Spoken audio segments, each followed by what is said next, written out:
આજે વાત કરવી છે હિન્દ સ્વરાજની. હિન્દ સ્વરાજ મોહનદાસ કરમચંદ ગાંધી એટલે કે આપણા મહાત્મા ગાંધી દ્વારા લિખિત પુસ્તક છે. મિત્રો, આ પુસ્તક યુપીએસસી ઓપ્શનલ ગુજરાતીના કૃતિ વિભાગમાં છે, એટલે કે પેપર 2માં આવે છે.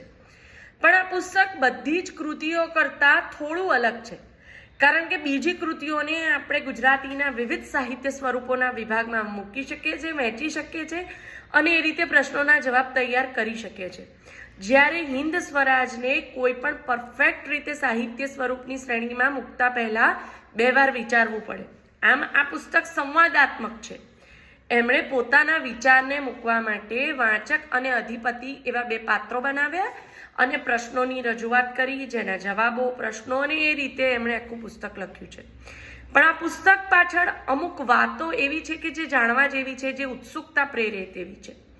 મિત્રો, જ્યારે ગાંધીજી દક્ષિણ આફ્રિકામાં હતા એ વખતે હિન્દ વસાહતી લોકોની ચિંતા, એમના પ્રશ્નો લઈને તેઓ દક્ષિણ આફ્રિકાના અધિપતિ જેને કહી શકીએ આપણે, એવા અંગ્રેજો જેમનું મૂળ સ્થાનક લંડન છે, ત્યાં ગયેલા 2 વ્યક્તિઓ દક્ષિણ આફ્રિકાથી, અને એમાંના એક હતા મહાત્મા ગાંધી, જેમની ઉંમર એ વખતે માત્ર 37 વર્ષ. એ ગાંધીજી ત્યાં પ્રશ્નોની ચર્ચા કરીને જ્યારે દક્ષિણ આફ્રિકા પરત ફરતા હતા ત્યારે કિલડોનન કેસલ નામના એ જહાજમાં બેસીને એમણે આ પુસ્તક લખ્યું છે,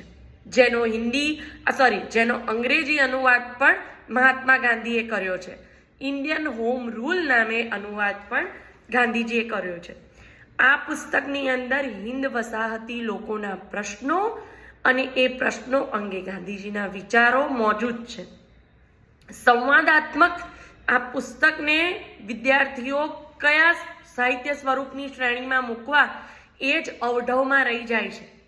પણ વિદ્યાર્થી મિત્રો, આ સંપૂર્ણ રીતે સ્વરાજને સમર્પિત પુસ્તક છે. હું એમ કહીશ કે આ પુસ્તક એટલે આવનારા સમયમાં મહાત્મા ગાંધીજીનું જે સ્વરૂપ દેખાવાનું હતું એની પ્રસ્તાવના છે. આ પુસ્તક પછી ગાંધીજીનું એક અનેરું સ્વરૂપ ભારતે જોયું, અને બીજું કે 1909માં આ પબ્લિશ થયું અને અંગ્રેજ સરકારે 1910માં આ પુસ્તકના પ્રકાશન ઉપર પ્રતિબંધ લગાવ્યો. તો તમે વિચારી શકો છો કે આ પુસ્તક એકદમ નાનકડું પુસ્તક છે, જુઓ, અને આમ છતાંય આ પુસ્તક પોતાના જ સ્વરૂપમાં કેટલી મોટી પ્રતિભા ધરાવે છે.